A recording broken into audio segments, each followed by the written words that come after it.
Ismaqal wanaagsan gacal iyo sukayo warbixintani gaarka waxaan ku soo koobayaa 30 daqiiqo ee ugu dambeysay nolosha George Floyd iyo waxa dhacay.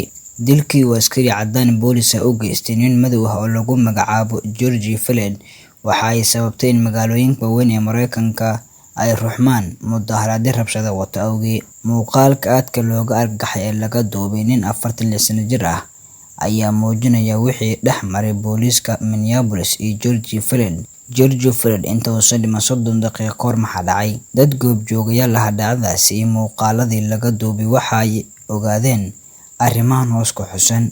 George Floyd dukaan lagu magacaabo Cub Foods ayuu ka iibsaday sigaar. Shaqaalihii dukaanka ka shaqeynayay ayaa booliska wacay una sheegay inuu Floyd u iibsaday $20 oo bukis ah. George Floyd oo ku dhashay Texas ayaa sanado badan ku noolaa waddanka Mareykanka gaar ahaan Minneapolis. Waxa uu waqtiyadiisii ugu dambeeyay ku shaqeynayay maqaayad inkastoo si la mid ah malaayiinta qof ee Mareykanka ku nool uu saameeyay xanuunka safmareenka coronavirus oo uu shaqada la'aanta ku yahay. George Floyd waxa uu ahaa muddo nin macaamiil u ahaa dukaanka Cub Foods oo inta badan wax uu ka iibsan jiray. Milkiilaha dukaanka Nick Abumayele waxa uu NBC u sheegay inuu dukaankiisa macaamiil u ahaa uuna ahaa nin ixtiraam badan oo dadka aad u soo dhaweeya.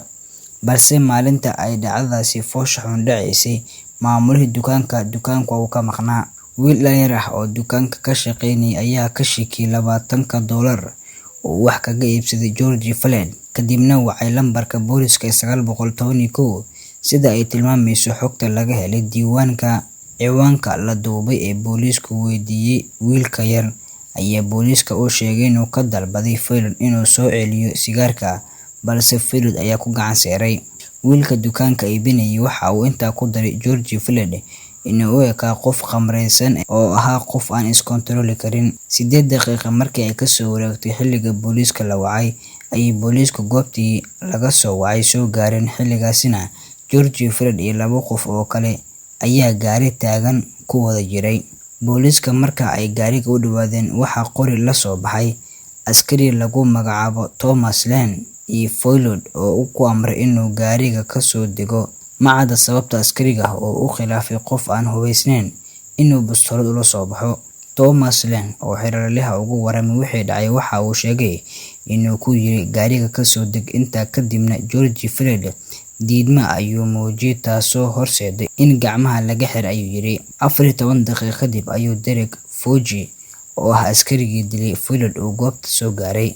Isaga iyo askari kale xilli ay isku dayeen inay gaariga boolis ka saaraan ayuu Chauvin iyo George Floyd daqiiqadii 19aad oo dhulka ku dhacay jilibkana uu qoorta ka saaray. Gabar dhacdadaasi goobjoog u ahayd waxa ay duubidda dhacdada bilowday George Floyd marka uu dhulka ku dhacay isaga oo gacmo duub u xiran. George wejigiisa argagax iyo degenaansho la'aan ayaa laga akhrisan karay daqiiqadihii noloshiisa ugu dambeeyay. Muuqaalka caalamka oo dhan gaaray ayaa laga dheehan karaa. Muuqaalka waxaa lagu arkay George oo leh waa neefsan lahay, mararka qaarna waxa uu ku dhawaaqay hooyo iga soo gaar, fadlan isaga oo leh. Xogta laga helay xiriirlaha kiiska gacanta ku haya waxa ay sheegaysaa in ku dhawaad 9 daqiiqo ama 8 daqiiqo iyo 46 ilbiriqsi askariga uu Floyd jilibka qoorta kaga hayay.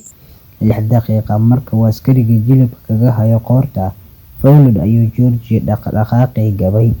Askari ka mid ah ayaa isku dayay inuu gacantiisa midig uu ku fiiriyo garaaca wadnihiisa, balse wax dhaqdhaqaaq ah ma lahayn. Hase yeeshee wali askarigii booliska ee jirka Floyd kama uusan dulkacin. Daqiiqadii 27aad ayuu askarigii jilibka ka qaaday jirka dhaqdhaqaaqa gabay ee George Floyd. George Floyd ambulance ayaa lagu qaaday waxaana la geeyay isbitaalka, balse saacado kadib ayaa la sheegay inuu geeriyooday. Christopher Harris oo Floyd ay saaxiibo ahaayeen wuxuu sheegay dhimashada George Floyd maalin ka hor mar ay sheekaysanayeen oo uu sheegay inuu raadinayo shaqo ku meel gaar ah. Dilka loo geystay waa mid arxan darro ah ayuu yiri Harris. In muddaha waxa uu askariga ka baryay inay neefta dhibayso. Marka aad kalsooni siiso nidaam aan adiga lagugu talagalin, natiijadu sidan ayay noqonaysaa. Markaad cadaalad heli weydo adigoo raacaya sharciga, waxaad bilaabaysaa in si bilaa sharci ah aad cadaaladda ku raadsato. Guud ahaanba waa eegaynta xalqadii koobnaad aan kaga hadlayay George Floyd. Waxaa idin la socodsiinaya anigoo ah Yaasiin Looyal.